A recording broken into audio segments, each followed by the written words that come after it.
अगर आपको कोई कंसल्टेंट या कोई भी बंदा आपको कहता है कि आप हमसे प्रोसेस करवाएं तो आपका यूकेवीआई इंटरव्यू नहीं लेगी या ये होगा या वो होगा, किसी की खाला का बेटा नहीं है लगा हुआ यूकेवीआई में जो आपको ये कह देगा कि अगर आप हमसे अप्लाई करवाएं तो आपका यूकेवीआई में इंटरव्यू नहीं होगा या वैसे इंटरव्यू नहीं होगा, वो किसी से भी ले सकते हैं। अस्सलाम वालेकुम, उम्मीद करते हैं आप सारे ठीक होंगे। काफ़ी दिनों से मैं वीडियोस नहीं बना पा रहा था। उसकी मेन रीज़न ये थी कि यूकेवीआई ने मुझे इंटरव्यू की कॉल दे दी थी, एम्बेसी इंटरव्यू की। 3 दिन में मेरा कैस आ गया था। उसके बाद मैंने बायोमेट्रिक करवाई अपनी और मुझे इंटरव्यू की कॉल दी उन्होंने।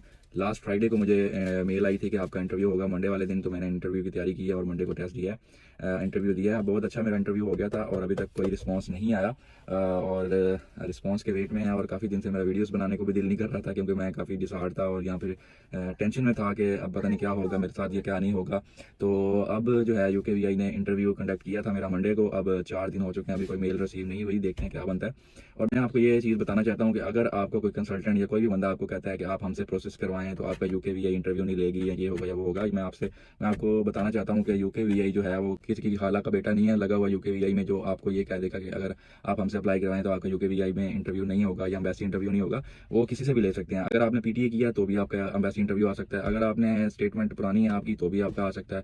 कोई भी रीज़न हो सकती है, कोई भी किसी को भी बच्चे को उठा सकते हैं वो। ये नहीं कि आप अगर प्योर स्टूडेंट हैं, अगर आपका सारा कुछ ओरिजिनल है या कुछ भी है तो आपका यूकेवीआई इंटरव्यू नहीं लेगी। और आप ये भी ना सोचेंगे अगर आप एमओआई पे अप्लाई कर रहे हैं तो आपका 100% इंटरव्यू आएगा। अगर आप डिग्री से हट के अप्लाई कर रहे हैं किसी कोर्स में तो भी आपका इंटरव्यू आएगा। मैंने ऐसे स्टूडेंट्स भी देखे हैं कि जो अपनी फील्ड से प्रॉपर हट के जाते हैं, एमओआई बेस पे जाते हैं, उनका प्रॉपर स्मूथ प्रोसेस होता है, वीज़ा आ जाता है। मैंने ऐसे स्टूडेंट भी देखे हैं जिनका सारा कुछ फील्ड सेम होती है, स्टेटमेंट अपनी ओरिजिनल होती है, उनकी बीटी का टेस्ट अच्छा होता है, फिर भी उनका इंटरव्यू आ जाता है। तो मैं आपको ये बताना चाहता हूँ कि इंटरव्यू जो है वो किसी का भी आ सकता है। ये नहीं है कि आपकी प्रोफाइल पे डिपेंड करता है या किसी चीज़ पे डिपेंड करता है, ये इंटरव्यू किसी का भी आ सकता है। और अब जो है यूकेवीआई बहुत ज़्यादा स्ट्रिक्ट हो गई है, बहुत ज़्यादा स्ट्रिक्टनेस आ गई है। अब बहुत सारे स्टूडेंट्स के इंटरव्यू आ रहे हैं और यूके ने बैन करने शुरू कर दिए हैं पाकिस्तानी कुछ इलाके जो हैं उनको बैन कर दिया है, डिस्ट्रिक्ट वगैरह। और यूनिवर्सिटीज़ ने कुछ जो है वो अपने फीस अपनी इंक्रीज़ कर दी है, फुल फीस मांग रहे हैं या कोई 70% मांग रहे हैं, कोई 80% मांग रहे हैं। अपने प्री कैश इंटरव्यू उन्होंने स्ट्रिक्ट कर दिए हैं, उसके बाद कैश डिले कर रहे हैं और बहुत ज़्यादा मतलब कर रहे हैं स्टूडेंट वीज़े को कम करने के लिए। तो अब बहुत ज़्यादा सख्तियाँ होने वाली हैं। तो अगर आप जनवरी इनटेक में जाना चाह रहे हैं तो ये बेस्ट इनटेक है आपके लिए। इसके बाद कोई पता नहीं है क्या प्रोसीजर हो, क्या उनके रूल्स चेंज हो जाएं, क्या वो यूनिवर्सिटीज़ करें, क्योंकि दिन ब दिन यूनिवर्सिटी जो है वो स्ट्रिक्ट करती जा रही हैं स्टूडेंट्स के लिए और ज़्यादा खास तौर पर पाकिस्तानी स्टूडेंट के लिए। पाकिस्तान के तो अब कुछ रीजन उन्होंने बैन कर दिए हैं, कुछ बैंक्स बैन कर दिए हैं, यूनिवर्सिटीज़ जो हैं वो बैन करनी शुरू हो गई हैं पाकिस्तानी स्टूडेंट्स को।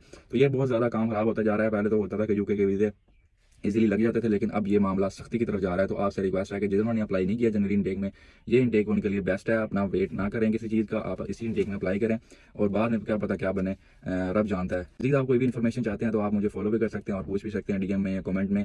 मेरे लिए दुआ कीजिए।